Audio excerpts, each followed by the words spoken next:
eve of the finals, North Melbourne has dropped an absolute bombshell here today in one fell swoop, clearing out more than 1,300 games of AFL experience. It's a heartbreaking decision.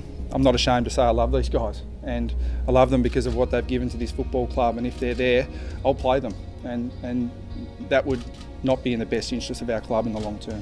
You have to have a plan around the announcement of the decision. And a you press need release to be, with three other players was the worst thing. You it need just to be seemed prepared. so crazy. North Melbourne eliminated. Tears aplenty. Boomer says thanks. The way things unfolded, I mean, clearly it wasn't ideal. The messaging to our members wasn't what we wanted. a situation that had Scott in a standoff with his own club, North Melbourne, as well as a situation that had him considering his own future at the club late in 2016. The Scott camp had dialogue with the Brisbane Lions, who were looking at the time to replace Justin Lepich as their coach, and they felt that the club had left him to hang out to dry over the supporter backlash. And if you remember, it was ferocious supporter backlash over the Brent Harvey sacking. And North Melbourne is 0-5 for the first time to start a season in 45 years. Welcome back to Footy Classified. Not sure how we went to air without you, Scotty. Now that we have a look back at that, great of you to join us. Been an eventful time in your coaching tenure. You've had preliminary finals in successive years. You're a finalist last year. You've had to make a monumental decision on some of the biggest names of all time, and you now start a season 0-5. Yeah, well, I mean, it's 2017. The footage there, funnily enough, happened 7 months ago. So it's 7 months ago or longer. We presented as a football department 3 very clear and distinct options to our board, and they were scrutinised and discussed at extraordinary length. And history tells you the decision that we all made to move forward. And I think we're still really confident in the decision we made, and it's so hard because the players involved were such legends of our club, and you've always got to put that club forward. And the reality is, if those guys were still there, we wouldn't see the future of North Melbourne, which I think have been on show in the first 5 weeks. A lot to get through, and we'll let these guys go. But not too much further down the track, Hawthorn made calls on Sam Mitchell and Jordan Lewis. Did you sit back and look at that and vindicate your own decision in some way? I think there's 2 separate discussions. I think there's the decision, which, I think most people who are intimately involved in football clubs understand that you've got to make decisive calls, because you can put your football club back decades if you make indecisive calls and you delay decisions that need to happen immediately. And then I think there was the messaging, and I've said privately and publicly that I put my relationship, particularly with Boomer and Drew, right at the top of the list, and I made a commitment to them earlier in the season that as soon as I knew which direction that the club was going to take, that I would tell them. And that was on the eve of the finals, and in hindsight, and I've spoken to Boomer and Drew about this, that it derailed our finals campaign to a certain extent, and it put unnecessary spotlight on the club that took away from a final series. So it was with best intentions that I was trying to look after guys that, as I said in the intro there, that I have genuine love for. I put their interests ahead of the overall team, and I wouldn't do that again. And you took it on as the public face of it, and the timing clearly was not ideal, as you've just mentioned. Did Damien reported there in a fair degree of detail that you contemplated leaving, or you felt let down and your management may have canvassed some other options? Is that accurate? And did you feel that you were made to carry the can a little bit for the public selling of the message? Although I'm the senior coach, and the senior coach is arguably the most visible person at a football club, so I had no issue with delivering the message. I was asked to do it and I did it. That's my responsibility. As for Damien's piece, I find it quite amusing that he's speaking to my state of mind. I can say categorically, and this question's been asked and answered, that never was it my intention to ever contemplate leaving North Melbourne. If I wanted to leave, I would have left. It's pretty simple. I certainly didn't speak to anyone else about moving, and to my knowledge, no one did that on my behalf. So I think, Lloydie, you wrote an article at the end of the year. I think there was a lot of speculation. There were a lot of people talking, but I wasn't one of them. I think your manager, Craig Kelly, might have been angry on your behalf, and he might have felt that you had been, public relations-wise, been let down by the footy club. Well, I reckon he did think that. In fact, I'll say that he did think that. And I think he might have spoken to Brisbane. Now, whether he said it in a flippant way, but he certainly, at the time, Brisbane were looking for a new coach. I mean, is that your manager being too loyal, or is that your manager maybe second-guessing you and maybe letting you down because now the story's got out? Well, look, again, I can only speak to what I said and what my instructions are. I mean, I'm very clear with our players, and I've been very clear when I was a player, and now as a coach, my manager acts on my behalf. He takes direction from me. If he chooses to go out and have conversations with other people, that doesn't mean that he's doing at my behest. And so I never instructed him to go and speak to other people. So if he had other conversations, they were without my knowledge. And I was a little bit offended that, only because publicly, if anyone ever questioned my loyalty to North Melbourne, that I think I've shown significant loyalty to over a long period of time, and they gave me my opportunity in senior coaching. You know, I will always do what's best for North Melbourne. I've said that from day one, and I continue to believe that. So the fact that my loyalty was questioned was a little bit offensive. Did you question, though, whether the job was for you long term at North? The North job? Yep. Yeah, that's there's an element of truth to that, only because you should ask yourself that question all the time on an ongoing basis. Am I the best person to take this club forward? And it's the same decisions you make with your players. Is a particular player the best person to play a position? You're asking yourself those questions all the time. And to be quite frank, if I was only worried about myself, I would have pushed really strongly to keep those senior players, because it's certainly easier to coach an experienced side. You know, we've had some close losses this year that arguably wouldn't have happened if we'd had some more experience around the contest. But the view has always been what's best for this great football club, and they've been great supporters of mine, and I continue to be of them. Brad, you've started the rebuild by making those decisions, and you're right, you've been competitive, but you are 0-5. In regards to the momentum swings within games, you know, some are criticising, and we take a look at here, the Geelong obviously up by 32, Bulldogs 29, Freo 29, and you've gone on to lose those games. You're a very attacking team this year. Do you need to even that up in regards to... It's interesting, Brendan Bolton seems to be trying to teach defence first, attack might come later. Are you going the other way and trying to teach the attacking side of the game? Yeah, I think ball movement and attack is harder to coach than defence.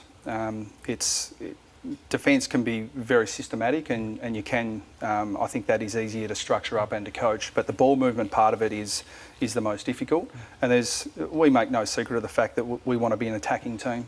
I want to coach that really strongly. And will that leave us vulnerable during parts of games? Yes, it will. But I think there's also a stretch that wasn't in that graphic where Fremantle didn't kick a goal for 50 minutes and we kicked 7. So we actually thought on the weekend that it wasn't, while our defence was poor and really easily fixable late in the game, we thought that we actually took the foot off the pedal in terms of our attack. So we'll look at improving that, and all the while looking to tweak our defence, because we want to be a balanced side, but I certainly don't want to be a dour side that can't score, because if you can't score, you can't win. How will Josh Kelly add to that if you get him? And do you reckon you will get him? Oh, well, look, my role, I'm not going to tell you that I have no idea, because clearly that's not the case. I play, I hope, a pretty important role in list management. But my role is as the coach to say, what do you think of a player, and do you think he'd fit in our system? And that's a pretty easy answer when you're talking about someone of the calibre of Josh Kelly. But look, we tried to trade up to the mini draft a number of years ago to get one of those picks, and we would have picked Josh Kelly. So we have a really high regard for him, but we're really conscious that he's a GWS player and he's currently contracted to them. So while I understand there's going to be speculation and people are going to talk about it, I think it's a bit unsavoury for me to engage in it. Were you disappointed then that it came out? I mean, a 9-year offer, massive amount of money, off the back of Heaney, talk that you're also interested in Dustin Martin. Is there an element of desperation about it? Now, every club's desperate for a good player, but that is a big offer over a long term.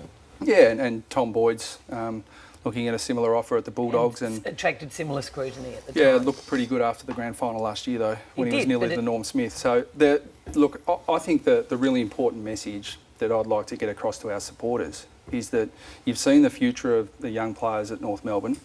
You've seen that clearly we have a lot of flexibility with our list management.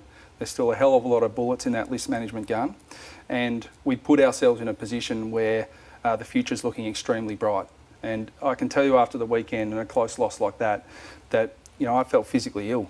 I felt just gutted, and the only people I think that would feel as bad were our supporters and players. But the only antidote to that feeling was taking a step back and looking at the big picture for our footy club, and it looks really, really bright. And it instantly made me feel better. And I know supporters are so passionate that the week to week just kills them when you have a close loss like that. But if you can take a step back and look at Vickers Willis and Bruce and Durden and Simpkin and just the fact that people are talking about players like the calibre of Martin and Kelly, there's a lot to look forward to. With that though, Brad, you've got some more tough decisions to make, unfortunately, with the likes of Andrew Swallow, who looks to be playing a different role this year. Todd Goldstein, list management will have to decide, do we free up that room, give him a chance to win a premiership elsewhere and free up some salary cap space? So are they all decisions at 0 and 5 you're already starting to think about with players like that? I think you're always looking at your flexibility. I mean, the players that you just mentioned there are contracted, so the way player movement works these days, players always have the right of veto. So any decisions that we make in list management will be a collaborative one between the players, their management, and the football club. But all we do is just try and always look at every avenue to get better. And our list management team are doing a terrific job at the moment in giving us the list flexibility in terms of our TPP space, and also looking to improve our list. How do you deal with the Bruce thing? I mean, the kid needs to play. He's raw, hadn't played much footy at all, was fantastic for the first couple of weeks. Goldstein's an All-Australian ruckman that would think that he deserves to play. How do you deal with that? I will do our best to play them both. There's decisions we need to make in terms of what's the best structure. We've got Ben Brown, Majak Daw, young Ben Mackay's a first-round pick. Nick Larkey's showing some terrific form in the VFL. So all those decisions are on an ongoing basis. But I'll tell you what, if we keep playing deliberate out of bounds, we're not going to be able to play one ruckman, let alone two. But I think that's a really, really important thing to weigh up. The short term, we need to play them, but what's best week to week, and that's the balance we need to work out. You just mentioned deliberate out of bounds. I want to show you a couple from the weekend, and your response to that, very amusing, Brad. Just this one here, obviously not paid, Freo's home ground. No crowd noise, not paid. Moments later, or I'm not sure how long afterwards. One of your boys, that's your reaction on that one. Your boy there, Marley Williams, kicks the ball out, just gains space, goes out of bounds, deliberate paid. So where do you sit on the rule? Is it more the umpires just don't have the right feel for it at this stage, or it's tough decisions? Yeah, look, I would, if I was an umpire, and I think it's really important that fans in their passionate, vehement responses to those sort of decisions, put yourself in their shoes and ask yourself, what decision would you make? And I reckon if we were all in that position, we'd have no idea. Like I said in the post-game press conference that it's a flip of the coin. And when we ask umpires to try and adjudicate what was going through a player's head, we get ourselves into trouble. But I think the spirit of the rule, keep the ball in play, is good. The adjudication is impossible. It's just so hard for the umpires. So, I mean, I just found that, because we were in the box, what's he going to do here? He flipped the coin. Last one on you. Not many coaches get two list builds or eras at one club. I suggested here 12 months ago that North needed to decide whether you were the long-term coach and give you a long-term deal, or to decide that they're going in a different direction but make that call because you were clearly going into a whole new era with a whole new list. Do you think that's a fair observation? And can you commit here tonight that you want to be the coach of North Melbourne for the long haul from here on? Given you're talking 9-year offers with players, I mean, are you in for the long haul? Do you want this job for the long term? Yeah, I'm committed to doing what's best for North. And if the club consistently feel that that's me, then that's what I'll be doing. And we've got to keep analysing that because, like the decisions we made on players at the end of last year, no one is bigger than the club, and that certainly includes the senior coach. But do you think it's you? Right at the moment it is, but we'll keep analysing that. At the end of the year we'll analyse it, and I'm really comfortable in my capability as a coach. So if that's North Melbourne, fantastic. And if they still want me and I feel like I'm the best person for the job, that's where I'll be. But you'll be asking the question at the end of this year, even though you're contracted for next year. Always, because it's what's best for North. You know, if they really feel that, you know, I've got a great relationship with all the board members, with our new chairman Ben Buckley, and we have open and frank conversations all the time. And I'm sure when the time's right, if they feel, look, you're not the best contracted or not, if I'm not the best fit, then we'll sit down and amicably part ways. But while they still feel I'm the best fit and I'm doing a good job, that's where I'll be. It'll be a fascinating season for you. We appreciate you coming in, and good luck for the Roos for the rest of the year. Appreciate it. Thanks, guys.